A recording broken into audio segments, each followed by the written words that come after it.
मोअज़्ज़िज़ हाज़रीन इकराम,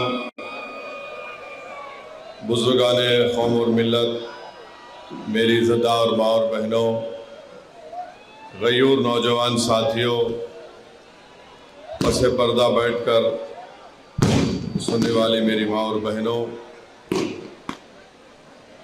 मेरे तमाम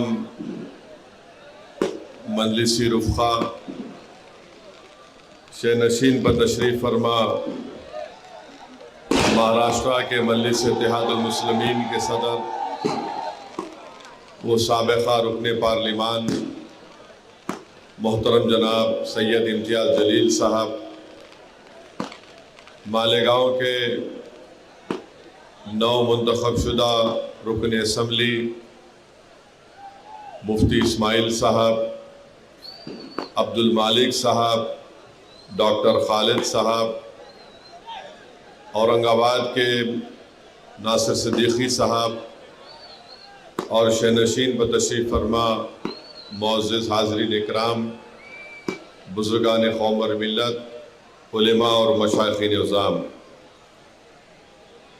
मैं सबसे पहले मालेगांव की आवाम का शुक्रिया अदा करता हूँ कि अल्लाह सुब्हानहू व तआला ने आप तमाम के दिल में इस बात को डाला कि आप यहाँ से मजलिस इत्तेहादुल मुस्लिमीन के उम्मीदवार हज़रत मौलाना मुफ्ती इस्माइल साहब को अपना कीमती वोट दें। मैं आपका शुक्रिया इसलिए भी अदा करना चाहूँगा कि आप तमाम ने मुफ्ती इस्माइल साहब को अपना वोट देकर उनको दोबारा मालेगांव का रुकन असम्बली मुंतखब फरमाया आपकी खिदमत के लिए। ये मुफ्ती इस्माइल साहब की कामयाबी नहीं है, बल्कि ये कामयाबी आपके इत्तेहाद की कामयाबी है, ये आपके सियासी शऊर की कामयाबी है। आपने मालेगांव की आवाम ने इनफरादियत को मुस्तरद किया और आपने इज्तिमाइयत को कामयाब किया। मुफ्ती इस्माइल साहब या मजलिस इत्तेहादुल मुस्लिमीन की कामयाबी से ज़्यादा ये है कि हमने बुराई को शिकस्त दी और हमने नेकी को मजबूत किया। आपने मजलिस इत्तेहादुल मुस्लिमीन के उम्मीदवार को कामयाब करके पैगाम दिया कि आप मालेगांव में किसी भी किस्म की गुंडागर्दी को बर्दाश्त नहीं करते हैं, आप यहाँ पर अमन चाहते हैं।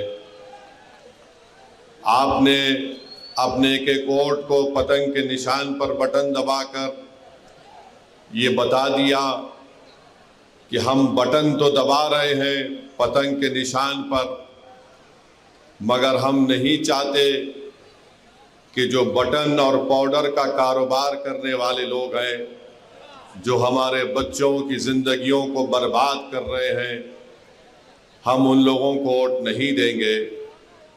आपने बटन दबाया तो बटन बेचने वालों की अब नींद हराम हो चुकी है। मैं आप तमाम का वो पटाखे रोक दो भाई, वो पटाखे रुकवा दीजिए ज़रा। मैं आपसे ये कहने आया हूँ, शुक्रिया अदा करने आया हूँ कि इंशाअल्लाह ताला मुफ्ती इस्माइल साहब की कामयाबी आप तमाम की कामयाबी है। मैं अपनी आवाज़ के ज़रिए हमारी इज़्ज़तदार माँ और बहनों का भी शुक्रिया अदा करना चाहूँगा कि उन्होंने मजलिस इत्तेहादुल मुस्लिमीन से अपनी बेपनाह मोहब्बत और वाबस्तगी का सबूत देकर यहाँ पर उन्होंने इत्तेहाद को कामयाब किया। मजलिस इत्तेहादुल मुस्लिमीन के उम्मीदवार की कामयाबी इज्तिमाइयत की कामयाबी है। जो लोग इलेक्शन लड़ रहे थे मुफ्ती इस्माइल साहब के ख़िलाफ़, वो ये समझ रहे थे कि हमको इलेक्शन जीतना इसलिए ज़रूरी है कि हमको अपनी ताकत में इजाफ़ा करना है ताकि हम अपने मालेगांव के गरीब आवाम पर जुल्म कर सकें। वो इलेक्शन दौलत की बुनियाद पर इसलिए लड़ रहे थे क्योंकि उनको ये उम्मीद थी कि हम दौलत कमा लेंगे जीतने के बाद। बहरहाल मेरे अजीज़ दोस्तों और बुज़ुर्गों, मैं आप तमाम को सलाम करता हूँ। मजलिस इत्तेहादुल मुस्लिमीन के तमाम ज़िम्मेदारों को, अरकान का शुक्रिया अदा करता हूँ और उन तमाम लोगों का भी शुक्रिया अदा करता हूँ जो खामोशी के साथ मजलिस इत्तेहादुल मुस्लिमीन के उम्मीदवार की कामयाबी के लिए बहुत मेहनत किए, जुस्तजू किए, अपने रातों की नींद को बर्बाद किया और मुफ्ती इस्माइल साहब और मजलिस इत्तेहादुल मुस्लिमीन को यहाँ से कामयाब और कामरान किया। अब हम मुफ्ती इस्माइल साहब से भी गुजारिश करते हैं कि मुफ्ती इस्माइल साहब बहैसियत रुकन असम्बली मालेगांव में जो गुंडागर्दी करने की कोशिश करेगा, मुफ्ती इस्माइल साहब गुंडागर्दी को यहाँ से ख़त्म करेंगे। हम उम्मीद करते हैं और हमको यकीन है कि मुफ्ती इस्माइल साहब जो ड्रग का कारोबार कर रहे हैं, जो बटन के नाम पर या पाउडर के नाम पर, मुफ्ती इस्माइल साहब अपनी पूरी ताकत लगाकर उन कारोबार करने वालों का ताक़ुब करेंगे और वो मालेगांव की सरजमीन पर वो नज़र नहीं आएंगे इंशाअल्लाह ताला। जो लोग ड्रग्स का कारोबार कर रहे हैं वो दूर रहे हमसे, मालेगांव से दूर चले जाएं, क्योंकि मुझे मालूम हुआ कि यहाँ पर पुलिस ने भी बटन या पाउडर खरीद 2,27,000 की लागत का यहाँ पर पकड़ा भी है इलेक्शन के बाद। मैं पुलिस वालों का भी शुक्रिया अदा करता हूँ इस मामले में, क्योंकि उन्होंने ऐसे लोगों के ख़िलाफ़ उनको कार्रवाई करने की ज़रूरत है जो हमारे मुल्क और हमारे मालेगांव की नस्लों को बर्बाद करना चाहते हैं। अगर आवाम साथ देती रही तो यकीनन इंशाअल्लाह ताला मजलिस इत्तेहादुल मुस्लिमीन और तमाम मजलिस के ज़िम्मेदारान इस मालेगांव से ये तमाम नशे के कारोबार करने वालों को मुक्त करेंगे। ये ज़मीन उनके लिए तंग हम कर देना चाहिए, ना कोई गुंडागर्दी करे, ना कोई गोली चलाने का दोबारा सोचे, ना कोई नशे का कारोबार करने का ख्वाब देखे। अब इंशाअल्लाह ताला हम मुफ्ती साहब से ये पुरजोर गुजारिश और अपील भी करते हैं कि विकास और तरक्याती काम को अच्छे और बड़े पैमाने पर इंशाअल्लाह ताला मालेगांव में अंजाम दिया जाएगा, क्योंकि अगर हम आज से शुरू करेंगे तो देखते देखते 2029 आ जाएगा, तो हमको और पहले से ज़्यादा उन तमाम तरक्याती और विकास के काम को कराना बेहद ज़रूरी है। मैं हमारे तमाम मजलिस के मेरे रुफ़क़ा से भी अपील करूँगा कि वो मुफ्ती इस्माइल साहब को साथ लेकर पूरे इन तरक्याती और विकास कामों के ताल्लुक़ से वो दिलो जान से कोशिश करें और उन डेवलपमेंट के काम को करवाएं। आज हमारी मुलाकात पावर लूम के ज़िम्मेदारों से हुई है, उन्होंने अपने मसाइल हमको बताए हैं। इंशाअल्लाह ताला मैंने उनको कहा है कि मैं दिल्ली जाकर पूरी कोशिश करूँगा कि किस तरीक़े से मरकज़ी हुकूमत से हम नुमाइंदगी करके पावर लूम के लोगों को जो सहूलतें मिलनी चाहिए उसके लिए मैं आवाज़ उठाऊंगा पार्लियामेंट में, और इंशाअल्लाह ताला हम मरकज़ी हुकूमत से नुमाइंदगी भी करेंगे। यहाँ पर जो ज़िम्मेदार हमसे मुलाकात किए उन्होंने बताया कि यहाँ पर MSEDCL, MDS मीटर और tender B1, B2 registrar, price stamping, UDCPR, GIS, CETP, ACB, BOMS, RTO और इस तरह के एक लिस्ट दी है जो यहाँ पर ज़ेर तकमील काम है। मुफ्ती इस्माइल साहब को भी उन्होंने वो मेज़र दिया है। हम भी मुफ्ती इस्माइल साहब को तंग करते रहेंगे ताकि वो पूरी कोशिश करें। महाराष्ट्र में एक नई हुकूमत बनने जा रही है। हम महाराष्ट्र की नई हुकूमत से भी उनसे भी हम लोग मुतालबा करेंगे, नुमाइंदगी करेंगे कि मालेगांव में भी पूरे तरक्याती काम को अंजाम दिया जाए। मालेगांव में भी जो महाराष्ट्र के दूसरे इलाकों में अगर डेवलपमेंट और तरक्याती काम होती है तो मालेगांव में भी उसका हिस्सा होना चाहिए। मुझे यकीन है कि मुफ्ती इस्माइल साहब एक तजुर्बेकार रुकन असम्बली हैं, वो ज़रूर आपके मालेगांव के इंसाफ के लिए, मालेगांव की तरक्की के लिए पहले से ज़्यादा आपकी बार ऐवान असम्बली में जाकर यहाँ की आवाम की आवाज़ को और यहाँ की आवाम की ज़रूरियात की तकमील के लिए इंशाअल्लाह पूरी कोशिश करेंगे। जो लोग हमको वोट नहीं दिए, मैं उनका भी शुक्रिया अदा करना चाहता हूँ। और हमारे लिए ये बहुत बड़ा एक मौका है कि जो हमको वोट नहीं दिए, हम अपने अच्छे काम के ज़रिए उनको दिल को जीते, ताकि वो आइंदा 5 साल के बाद बड़ी तादाद में आकर मजलिस इत्तेहादुल मुस्लिमीन के हक़ में अपना वोट दे। जमहूरियत है, आप किसको वोट देना चाहते हैं, नहीं देना चाहते हैं, आपका इख्तियार है। मगर जो प्रोपेगेंडा यहाँ पर किया गया था, जो अज़बियत के मज़ाहरे यहाँ पर किए जा रहे थे, जो यहाँ पर एक नंगा नाच हो रहा था तशद्दुद का, गुंडागर्दी का, ड्रग्स के कारोबार का, मैं आपको सलाम करता हूँ लाखों बार कि आपने उन तमाम ताकतों को मुस्तरद किया। और हमारी कोशिश ये होगी कि हम आपके भरोसे पर उतरें। इंशाअल्लाह ताला हम पूरी कोशिश करते रहेंगे कि आपकी जो तकलीफ़ है, आपके जो मसाइल हैं, आपके रुकन असम्बली मुफ्ती इस्माइल साहब और मजलिस के ज़िम्मेदारान ये पूरी कोशिश करके आपके मसाइल को हल करवाएंगे। मेरे अज़ीज़ दोस्तों और बुज़ुर्गों, मैं साथ ही साथ ये भी कहना ज़रूरी समझता हूँ कि मेरे छोटे भाई जनाब सैयद इम्तियाज़ जलील साहब, नासिर सिद्दीकी साहब को औरंगाबाद से कामयाबी नहीं मिली। आपको याद होगा कि मैं पुकार कर आपसे कह रहा था कि हमको हमेशा नुकसान अपनों से हुआ है, गैरों से नहीं हुआ है।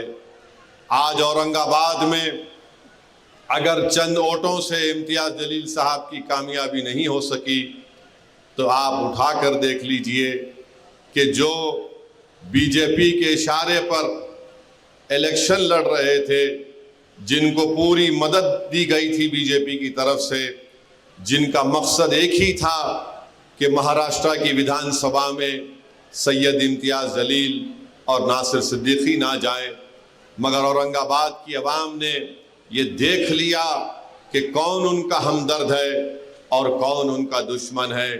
जो चेहरे बहुत छुपे हुए थे, इलेक्शन ने उन तमाम चेहरों को औरंगाबाद के अवाम के सामने बेनकाब कर दिया।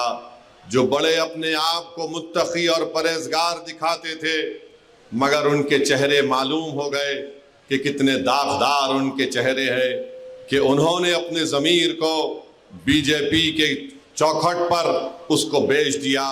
ये कभी औरंगाबाद की आवाम भूल नहीं सकती।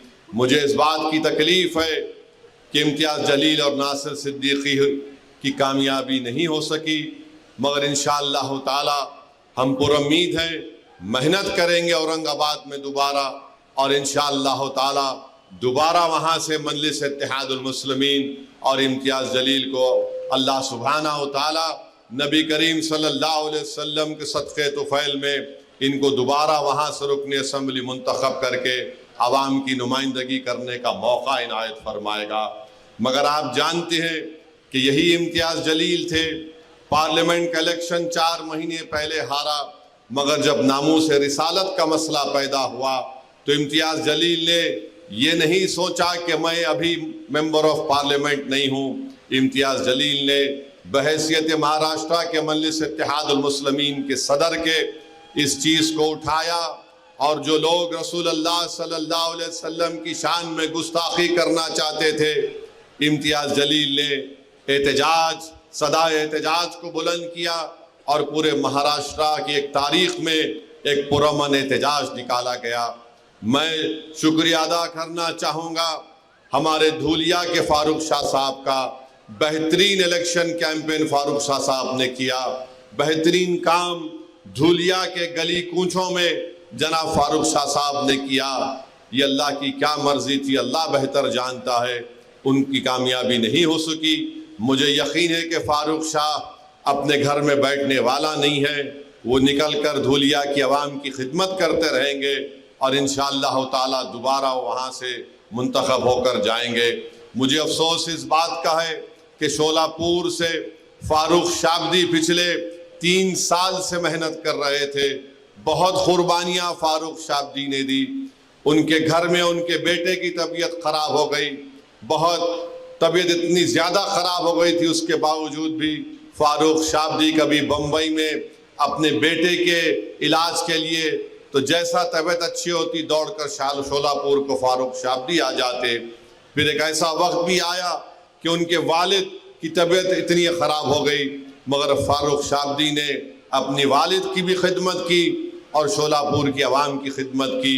मेरे अजीज़ दोस्तों और बुजुर्गों, हमको तकलीफ़ इस बात की है कि गोवंडी से हमारा कैंडिडेट अतीक जो पहली मरतबा इलेक्शन लड़ रहा था समाजवादी पार्टी के कैंडिडेट के खिलाफ, जो पिछले 5 साल पहले उनको शायद 30-35 हज़ार की मेजॉरिटी थी, एक नौजवान बच्चा अपनी ज़िंदगी का पहला इलेक्शन लड़ा और समाजवादी पार्टी के उनके लीडर को चने चबा दिए और उनकी मेजॉरिटी 10,000 तक लाकर कम कर दी। 10,000 से अतीक की कामयाबी नहीं हो सकी, मगर हमारे लिए खुशाइन बात है इंशाअल्लाह ताला हम इतने बड़ी तादाद में वोट हासिल की है।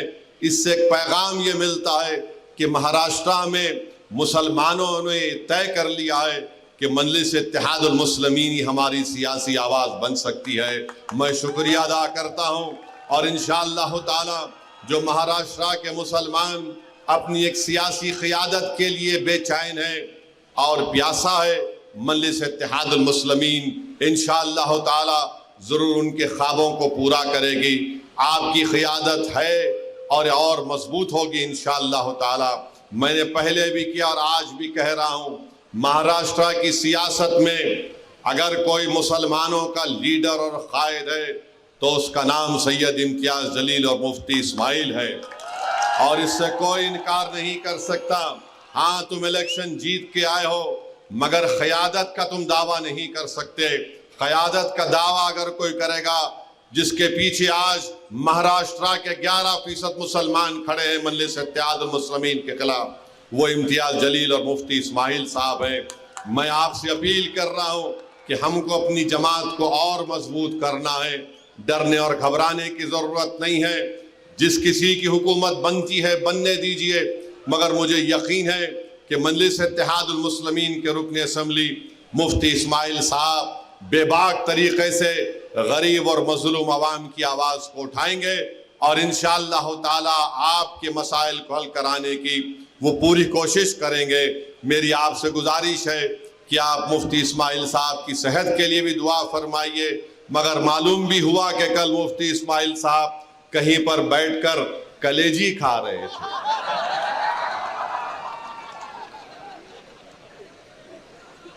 अब ये कलेजी खा रहे थे तो किसी के गुर्दे में दर्द हो गया। यानी किसी का दिल रखने के लिए मुफ्ती साहब बोले ला दे दे, थोड़ा चख लिए, नहीं कलेजी खाए, अब कैसा तबीयत अच्छी हो गई।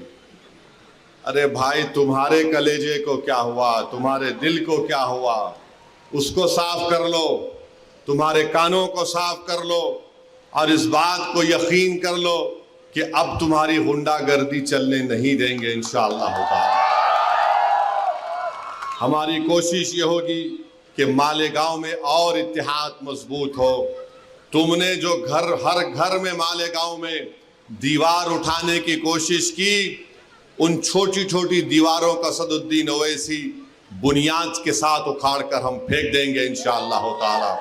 हम अपने घर में दीवार को उठने नहीं देंगे, हम अपने मसाजिद में और इख्तिलाफात को फ़रोग़ नहीं देंगे। ये आपको और हमको तय करना है मेरे अजीज़ दोस्तों और बुजुर्गों। तीसरी अहम बात जो मैं आपके सामने अर्ज करना चाह रहा था।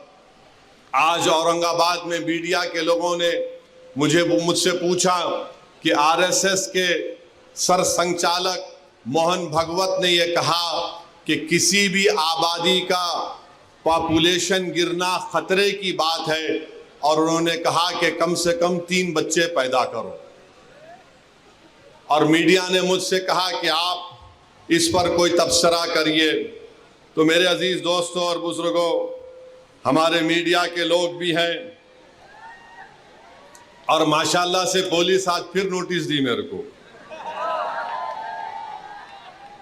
तो खैर, कानून के दायरे में रहकर हम हमेशा बात करते आए और इंशाअल्लाह बात करते रहेंगे। मोहन भागवत ने कहा कि 3 बच्चे पैदा करो। मोहन भागवत साहब, आप लोग कब शादी कर रहे, पहले ये बता दो। अब 3 बच्चे पैदा करो बोल रहे। अब आपके और हमारे कानों ने बरसों से हम सुन रहे हैं, पिछले 10 साल से खास तौर से खुद प्राइम मिनिस्टर वजीर आजम नरेंद्र मोदी ने पार्लियामेंट इलेक्शन के दौरान राजस्थान में कहा था कि हमारे हिंदू बहनों के गलों से मंगलसूत्र उतारकर उन महिलाओं को दिया जाएगा जो ज्यादा बच्चे पैदा करते हैं। वजीर आजम का इशारा मुस्लिम खवातीन पर था। अब मोहन भागवत को कहना पड़ रहा है कि बच्चे ज्यादा पैदा करो। मोहन भागवत साहब, आप 3 बोल रहे, मेरे को 5 है। मुफ्ती साहब, आपको कितने हैं? धाको 4 है। आप बहुत कंजूसी करे, आप इसमें भी कंजूसी कर रहे मुफ्ती साहब। नहीं, गलत नहीं लेना, मैं तो दूसरा मतलब निकालेंगे तुम लोग। इम्तियाज साहब को खाली 2 ही है। अब मोहन भागवत बोल रहे, अरे ठहर जा भाई, मोहन भागवत बोल रहे 3 पैदा करो। ऑर्गेनाइजर आरएसएस की एक मैगजीन है तायीद करने वाली। अक्टूबर 2021 को ऑर्गेनाइजर मैगजीन ने लिखा कि मुसलमानों की आबादी बहुत बढ़ रही है, इसको कम करना चाहिए। अब मोहन भागवत बोल रहे 3 पैदा करो। झारखंड में इलेक्शन हुआ। झारखंड में बीजेपी ने एक इश्तिहार बनाया, और इश्तिहार ये था कि एक हमारे हिंदू भाई बहन घर में बैठकर खाना खा रहे, टेबल पर खाना खा रहे, घर के अंदर बेल बजती है। जब दरवाजा खोलते हैं तो क्या देखते हैं कि घर के बाहर कम से कम 40-50 मुसलमान खड़े हुए हैं, बुरखा पोश खवातीन खड़े हुए हैं, टोपी पहनने वाले मुसलमान पहने हुए। अचानक हिंदू बहन के घर में आ गए और घुस के खाना वाना बैठकर घर में बैठ गए। इलेक्शन कमीशन को वो एडवर्टाइजमेंट को बैन करना पड़ा। अब मोहन भागवत बोल रहे 3 बच्चे पैदा करो। भाई, वो पटाखे बंद कर दीजिए, तकरीर हो रही है, पटाखे मत फोड़िए वरना मैं बैठ जाता हूं फिर। मोहन भागवत जो बोल रहे हैं, मैं आपको बता रहा हूं कि कितने मर्तबा हमने सुना कि मुसलमान आबादी बहुत बढ़ा रहे हैं। हकीकत यह है कि 2060 में, अभी हम 2024 में हैं, 36 साल के बाद हमारे हिंदू भाई बहनों की आबादी स्टेबलाइज हो जाएगी 74.7% पर, और उसके 40 साल बाद 2100 ईस्वी में मुसलमानों की आबादी स्टेबलाइज हो जाएगी 18.8%। यानी मुसलमान की आबादी कभी भी इस मुल्क में हमारे हिंदू भाई बहनों की आबादी से ज्यादा नहीं होगी। मगर ये झूठ आरएसएस पिछले 70 साल से फैला रही है। बीजेपी ये झूठ को फैला रही है कि मुसलमान इतनी आबादी बढ़ रही है, इतने बच्चे पैदा कर रहे हैं कि एक दिन इस देश में उनकी आबादी बढ़ जाएगी। ये इनका पहला झूठ। उनका दूसरा झूठ आपको बता रहा हूं। फर्टिलिटी रेट 92-93 में मुसलमानों का 4.41 था, 2019 और 21 में ये नेशनल फैमिली हेल्थ सर्वे मुसलमानों का फर्टिलिटी रेट 2.36 है, माने 92-93 में 4.41 से 2.36 पे आ गया। हमारे हिंदू भाई बहनों का फर्टिलिटी रेट 92-93 में 3.30 था, अब 1.94 है। मगर सबसे ज्यादा गिरावट आई है फर्टिलिटी रेट में मुसलमानों के। और फिर ये लोग बोलते कि हम लोग कॉन्ट्रासेप्टिव इस्तेमाल नहीं करते, माने कॉन्ट्रासेप्टिव को उर्दू में क्या बोलेंगे, हमल रोकना। हाँ, हमल रोकना। आपको जानकर ताज्जुब होगा कि सबसे ज्यादा कॉन्ट्रासेप्टिव मर्दों में यूज करने वाले मुसलमान मर्द हैं। अब आप बताओ, आपका कारोबार चल रहा है मगर आप गाली हमको दे रहे हैं। तो मेरे अजीज दोस्तों और बुजुर्गों, ये बीजेपी और आरएसएस की तरफ से झूठ, और फिर आप मुस्लिम खवातीन भी कॉन्ट्रासेप्टिव इस्तेमाल करती है, डेटा है। हिंदू खवातीन 67.9 तो मुस्लिम खवातीन 60.2 इस्तेमाल करती है। मगर आज मोहन भगवत को मानना पड़ा। मैं ये बात हमेशा कह रहा हूं कि इस मुल्क में 25-30 साल के बाद एक बहुत बड़ी आबादी ज़ईफ लोगों की रहेगी, बहुत बड़ी आबादी ज़ईफ लोगों की रहेगी। उनके लिए क्या कर रहे हैं बताओ? जब इतनी बड़ी आबादी, मुल्क की आज 140 करोड़ की आबादी में अगर 30 साल के बाद करीब 35-40 करोड़ के करीब बुजुर्ग लोग रहेंगे तो उनके लिए तैयारी आज से करना पड़ेगा। मगर नहीं, उसकी तैयारी नहीं कर रहे। अब आरएसएस को बोलना पड़ रहा है कि बच्चे पैदा करो, ज्यादा पैदा करो, क्योंकि जापान, वहां की आबादी बूढ़ी हो चुकी है। यूरोप के कई ममालिक हैं, उनकी आबादी बूढ़ी हो चुकी है। आज भारत में, जिसको अंग्रेजी में डेमोग्राफिक डिविडेंड बोलते, कि सबसे ज्यादा नौजवान अगर आबादी पूरे दुनिया में है तो भारत में है। मगर नरेंद्र मोदी उन नौजवानों को रोजगार देना, उन नौजवानों को जाकर बोलना मालेगांव में तुम्हारे पावर लूम की इंडस्ट्री को अच्छा करेंगे, तुम यहां पर काम करो, यहां के पूरे महाराष्ट्र की इकोनॉमी को प्रमोट करना, कुछ नहीं। मुल्क में इंडस्ट्रीज को कायम करना, कुछ नहीं। मुल्क में रोजगार की स्कीमों को नाफिज करना ताकि नौजवानों को रोजगार मिल सके, कुछ नहीं। जो नौजवान आर्मी एयरफोर्स में जाता था, जिसके लिए विखार की बात समझी जाती थी, नरेंद्र मोदी ने कहा 4 साल अग्निवीर करो और 4 साल के बाद तुमको 15-20 लाख मिलेंगे, चले जाओ। कुछ नहीं प्लानिंग है। 30 साल के बाद सबसे ज्यादा बुजुर्गों की आबादी भारत में रहेगी। अब मोदी क्या कर दिए, बीजेपी आरएसएस क्या कर दिए, एक ही काम पे लगा दिए सबको, जाओ गड़े खोदो, देखो अंदर से क्या निकलता। जाओ मस्जिद में गड़ा खोदो, उसमें से अलाउद्दीन निकलते नहीं निकलते देखो। यानी हर जगह पर जहां भी जाओ बस गड़ा खोदो, सर्वे सर्वे सर्वे। नहीं, यहां पर कुछ था। कब था रे भाई?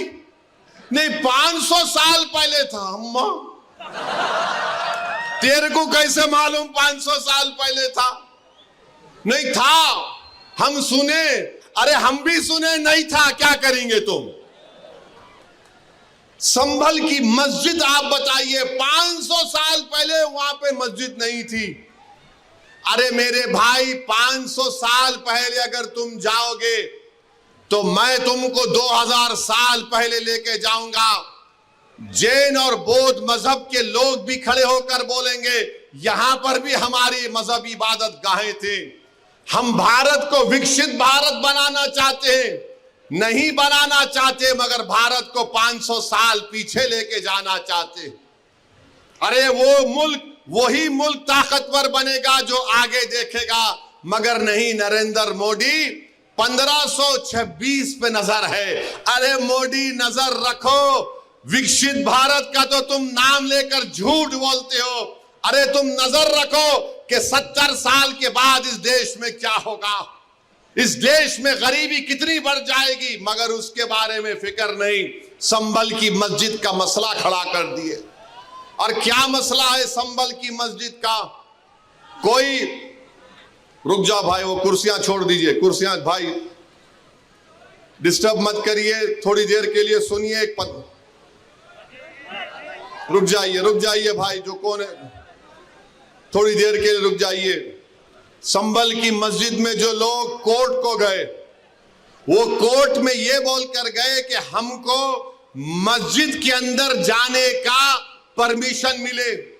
अब आप बताइए, कोई हम किसी को रोकते, कोई मस्जिद में आना चाह रहा है तो आइए, आदाब को मलूज रखकर मस्जिद में आइए। मगर प्रेयर ये है, मुतालिबा कोर्ट से कि अंदर आने का मौका मिले। और फाजिल जज साहब माशाल्लाह आर्डर दे दिए सर्वे का, माने कोर्ट मस्जिद संभल की मस्जिद चंदोसी मस्जिद से 45 किलोमीटर दूर है। 1.5 घंटे में आर्डर लेकर आ गए और वहां पर पुलिस मौजूद है। शाम में 6 बजे सर्वे होता है, फिर उसके बाद इतवार के दिन सर्वे होता है, और फिर जब दूसरा सर्वे जिसका कोई कानूनी मौक़िफ़ नहीं है सर्वे हुआ तो फायरिंग हुई। फायरिंग में 5 लोग शहीद हो गए। उसमें एक 17 साल का बच्चा जो प्लास्टिक के खिलौने बेचता था, उसके सीने पे गोली लग गई। 5 के 5 को, 4 को सीने पे गोली लगी, 1 को पीठ पर गोली लगी। और मारने वाले बोलते हम नहीं मारे, कट्टे से मारे। अरे क्या कोई अजिन्नात आके गोली मार के चले गए? आप गोली चला रहे हैं, वीडियो है, और बोल रहे हैं कि नहीं हम नहीं चलाए, कट्टे से मारे। तुर्क और पठानों का झगड़ा था? नहीं था झगड़ा। तुर्क पठान का मस्जिद पे झगड़ा कभी था ना कभी रहेगा इंशाअल्लाह ताला। आप कह रहे हैं झगड़ा था, मगर 5 लोग शहीद हो गए, अपनी जानों को गंवा दिए। अगर वो लोग कोर्ट को नहीं जाते तो क्या ये 5 बच्चे मरते थे? क्या ये तशद्दुद होता था संभल में? मेरे भाई, आज आप देख रहे हैं ये संभल में हुआ और इल्जाम मुझ पर लगाया जाता है। असदुद्दीन ओवैसी तुम ये बोल रहे हो, तुम वो बोल रहे हो। बार बार मुझे व्हाट्सएप के ऊपर कभी SMS के जरिए, कभी फुलां के जरिए धमकी दी जाती है।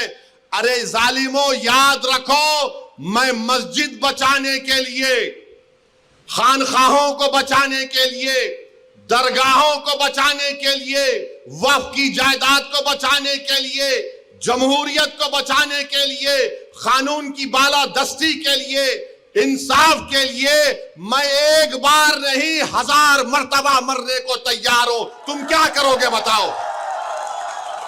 तुम समझ रहे कि हम खामोश बैठ जाएंगे? ऐसे 12 दरगाह और मसाजिद पर केस डाल दिया गया है कि यह मस्जिद नहीं थी, फुला था, ये था। सलीम चिश्ती रहमतुल्लाह अलैह की दरगाह पर केस डाल दिया गया। सुल्तान हिंद ख्वाजा अजमेरी के आस्थाने पर केस डाल दिया गया। और क्या बोलते हैं, केस डालने वाला कौन है मालूम आपको? ये मेरे घर के पास दिल्ली में आकर मेरे घर के ऊपर जो नेम प्लेट है उसको तोड़ा, पत्थर फेंके घर में मेरे, और उसके बाद मेरे नेम प्लेट पर कालिक डालकर धमकी दिया कि ओवैसी तेरे को देख लेंगे। अरे कमीने, कभी बोल कर आना, मर्द का बच्चा है तो मैं ठहरता हूं सामने। बस आते कैमरा लेके फाइबर फेंक के भाग। अरे बोल क्या आ रहा हूं कल तेरे पास तो मैं भी ठहरता हूं, देखेंगे 6 फुट 2 इंच क्या करता है। वो आदमी अब कोर्ट को गया, सुप्रीम कोर्ट के वकील को थप्पड़ मारा। 2016 में दिल्ली की पुलिस ने उसको तड़ी पार का नोटिस दिया। वो कोर्ट में केस डाल रहा है कि ख्वाजा अजमेरी का आस्थाना नहीं है, वहां पर कोई और जगह थी। हवाला क्या दे रहा है? 1901 की किताब, 1901 की किताब का भरोसा करेंगे या फिर 13वीं सदी की किताब खजाइने फुतूहा, जिसको अमीर खुसरो रहमतुल्लाह अलैह ने लिखा, किसकी किताब का यकीन करेंगे? 1901 में कोई दीवाना लिख रहा, नहीं रिवायत ये बताती है। अबे रिवायत बहुत बातें बताती है, यकीन कर लेंगे क्या? पार्लियामेंट ने कानून बनाया कि 15 अगस्त 47 को जो मस्जिद, मंदिर, गिरजाघर, गुरुद्वारा रहेगा वो सील है, बंद है, उस पर कोई छेड़खानी नहीं होगी, उसका कन्वर्जन नहीं होगा, उसका कैरेक्टर नहीं बदला जाएगा। मगर ये क्या हो रहा है? क्या हो रहा है हमारे मुल्क में? 800 साल की दरगाह ख्वाजा गरीब नवाज सुल्तान हिंद की। और सुनो इख्तिदार की कुर्सियों पर बैठने वालों, दिल्ली के इख्तिदार पर बैठने वाले, सुनो, ख्वाजा हिंदुस्तान का सुल्तान है, उसके बाद कोई सुल्तान को नहीं मानते हम। ख्वाजा के आस्थाने पर चले गए, गरीब नवाज के आस्थाने पर चले गए। अरे कौन सी किताब तुम्हारी? नहीं वो फुरा दीवार को ऐसा खिकोरे तो उसको ऐसा रंग निकाले तो छतरी निकलती। अबे तेरे घर में मैं अगर 1000 फीट खोदा तो उसमें भी खाने जहां खां की मलबा निकलता, क्या करेगा? दे देता मेरे को, क्या करेंगे? नहीं, वो था।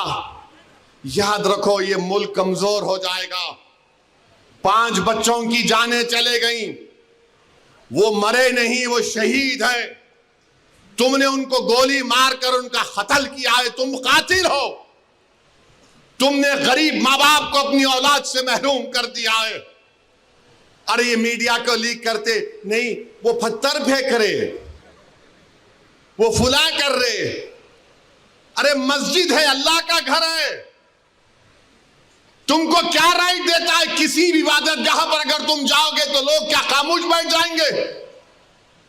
800 साल की दरगाह, वहां बोल रहे नहीं ये नहीं था, वो नहीं था। हम भारत के प्रधानमंत्री से पूछना चाह रहे नरेंद्र मोदी, क्या आप ये तमाम इन लोगों को रोकेंगे या फिर ये देश इसी तरह चलता रहेगा कि हर मस्जिद पे सवाल कर दो, हर दरगाह पे सवाल उठा दो? मेरे भाई 12 मुकदमे आयद हो चुके हैं ज्ञानवापी पर, मथुरा की शाही ईदगाह पर। वहां पर तो 1965 में मुसलमानों ने हिंदू भाई बहनों से मिलकर बैठकर तस्वीया कर लिया। 8 एकड़ जमीन मुसलमानों ने वक्फ की दी कि लो ये किस्मत स्थान है, आपके लिए मोतबर जगह है, आप बनाओ यहां पर। 65 में सुन्नी वक्फ बोर्ड की इजाजत से एग्रीमेंट हो गया हिंदू मुसलमान में। 2023 में कोई आके बोला वो कौन हिंदू होते, वो पूरी जगह हमारी है। टीले वाली मस्जिद लखनऊ की, ऐसे 12-13 मुकामात हैं। सुप्रीम कोर्ट ने राम मंदिर के फैसले में कहा कि 91 का एक्ट भारत के संविधान का एक अटूट हिस्सा है। और फिर उसके बाद डीवाईसी चंद्रचूड सीजीआई थे, वो खामोश हो गए। ओरल ऑब्जर्वेशन किया कि नहीं, सर्वे को असर्टेन करने में क्या बुरी बात है? अरे बुरी बात यह है कि सर्वे कोई एकेडमिक एक्सरसाइज नहीं है। सर्वे क्यों किया जा रहा है? ज्ञानवापी मस्जिद में वजू खाने को सील हो गया। ज्ञानवापी मस्जिद के जुनूबी तरफ हमारे पास नहीं है, वक्फ की जायदाद नहीं है। वो क्या क्या करेंगे आप? और जब बाबरी मस्जिद का फैसला आया था, मैं पुकार कर कह रहा था ये गलत फैसला है, इसके बाद बहुत सी चीजें खुलेंगे। तो मेरे खिलाफ ये वही लोग हैं जो आज इस असेंबली के इलेक्शन में इनको और दो उनको और दो ऐलान किए थे। वो लोग मुझे फोन करके बोले आप ऐसा क्यों बोल रहे हैं, आप एम्यूनेशन दे रहे हैं बीजेपी को। मैंने कहा हजरत दामन बरकाता हो, जजमेंट आप पढ़ो, ये जजमेंट तमाम चीजों को खोल देगा। मुझसे कहा कि आप खामोश हो जाओ, ओवैसी तुम मत बोलो। मैंने कहा मौत मेरे को खामोश कर सकती, जब तक अल्लाह जिंदा रखेगा मैं सच्चाई को बयान करूंगा और बयान करता रहूंगा। आज बोलो खामोश हो जाओ। मैं जब कह रहा था तो कोई बोल रहे हैं मत बोलो, इनको क्या है, ये भड़काऊ भाषण दे देते, इनको क्या है, इनको टीवी पे जाके बोलने का शौक है। आज क्या हुआ महाराष्ट्र के चुनाव में?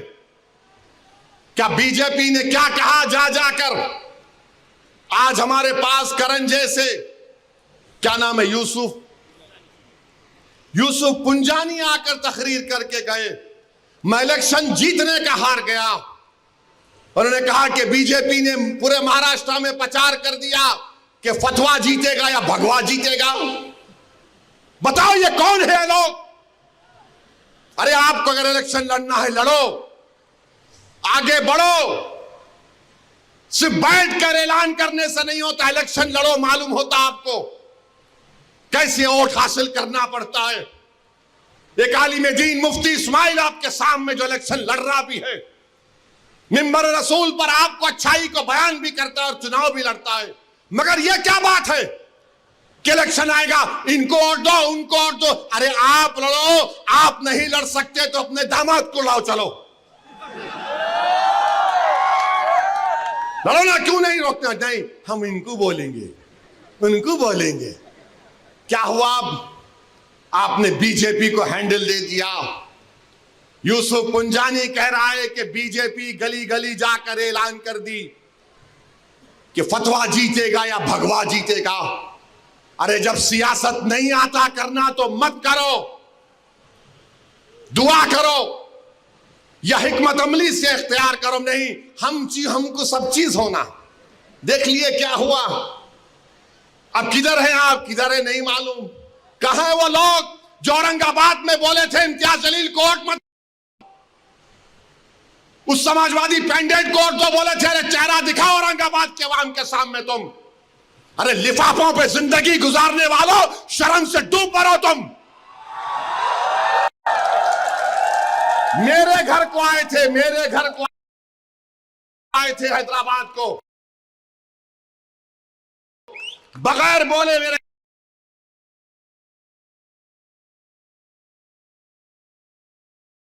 घर को आए।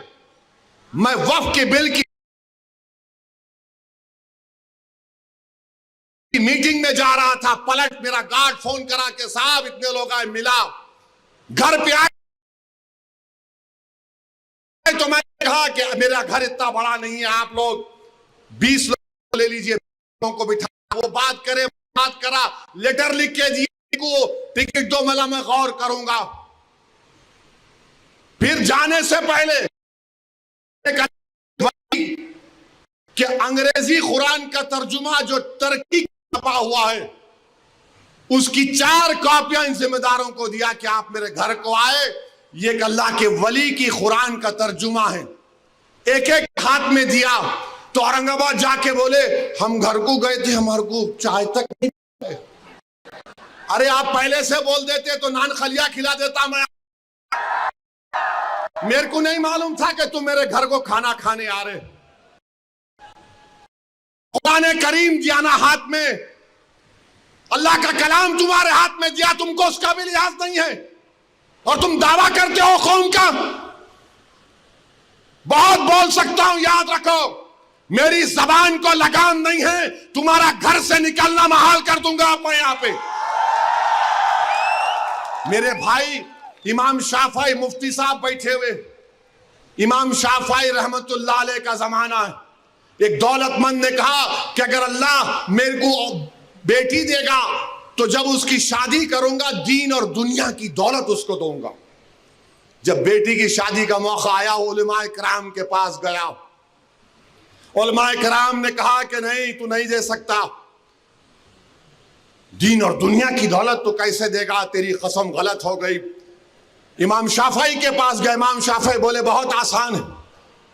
इमाम शाफई रहमतुल्लाह अलैह ने कहा तेरी बेटी की शादी कब है? उसने कहा फला दिन है। बोले मैं आ रहा हूं, चला जा। इमाम शाफई पहुंचे, इमाम शाफई रहमतुल्लाह अलैह ने कहा कि आसान है। वो बोला कि हज़रत शादी तो हो गई, क्या है बताओ। बोले कुरान अपनी बेटी को दे दे, दीन और दुनिया की दौलत उसको दे चुका। मैं उनको दिया, 4 कुरान दिया उनको और बोल के दिया कि आप मेरे घर को आए, मुझे पता नहीं है, मैं वकीलों की मीटिंग में जा रहा था, पलट कर आया आपके लिए, ये कुरान करीम का तोहफा आपको दे रहा हूं। अरे तुमको ओवैसी से, मजलिस से नफरत है, मगर कुरान करीम की तो अजमत का तुम लिहाज रख लेते। मैं ये बात इलेक्शन में बोल सकता था मगर खामोश बैठे रहा, मगर आज मजबूरन बोलना पड़ रहा है। याद रखो, तुम लोग जो काम कर रहे हो ना, तुम महाराष्ट्र के मुसलमानों को ना सिर्फ कमजोर कर रहे हो बल्कि तुम उनकी आवाज का गला घोट रहे हो। अरे तुम इलेक्शन लड़ो, हम तुम्हारी तायीद करने को तैयार हैं। कब तक तुम ये सियासत करोगे कि उन्हें बोल दिया, इन्हें बोल दिया? जिसको तायीद किए औरंगाबाद में वो खाली 5000 वोट लिया, 5000 वोट लिया। नासिर के खिलाफ कितने वोट लिया उन्होंने? 10,000 वोट लिया। और नासिर हारे 8,000 वोट से। जो जिसकी तायीद का ऐलान किया वो 5,000, इम्तियाज जलील हारे 1100 वोट से। धूलिया से फारूक शाह के खिलाफ आपने ऐलान किया, वो 10,000 पे निपट गया। फारूक शाह 70,000 वोट लिए, सिर्फ 1700 वोट लिया वो जालिम, सिर्फ 1700 वोट लिया। फारूक शाह 70,000 वोट लिया। अतीक को आपने तायीद नहीं की, किसी और को बोल दिया। अरे क्या कर रहे हो तुम लोग? मत करो। तुम्हारा एहतराम और तुम्हारी अजमत हम करते हैं, मगर आप जो काम कर रहे हैं वो मुसलमानों के हक में नहीं कर रहे हैं। आपने हैंडल दे दिया बीजेपी को, बीजेपी ने पूरा प्रचार कर दिया और क्या नतीजा निकला जा आप देखो। कल ये बीजेपी की सरकार अगर कुछ करेगी तो कौन आके लड़ेगा? आप आएंगे रोड पे? यही इम्तियाज जलील, यही फारूक शाह, यही मुफ्ती इस्माइल, यही नासिर सिद्दीकी, यही फारूक शाब्दी, यही वारिस पठान मैदान में उतर के मुकाबला करेंगे। मेरे भाई, पहचानो इन लोगों को। मैं नहीं बोलना चाह रहा था मगर आज मैं जरूरी है सच्चाई को बयान करने के लिए कह रहा हूं। बहरहाल मेरे अजीज दोस्तों और बुजुर्गों, अपने मस्जिदों को आबाद रखो। जो लोग मस्जिदों को छीनना चाहते हैं उसका जवाब क्या है? अपनी मस्जिदों को भरे करो। तुम्हारी जुमे की नमाज फजर की नमाज में उतनी तादाद होनी चाहिए। तुम्हारी मगरिब की जमात में जितने लोग होते उतना सहर में होना चाहिए।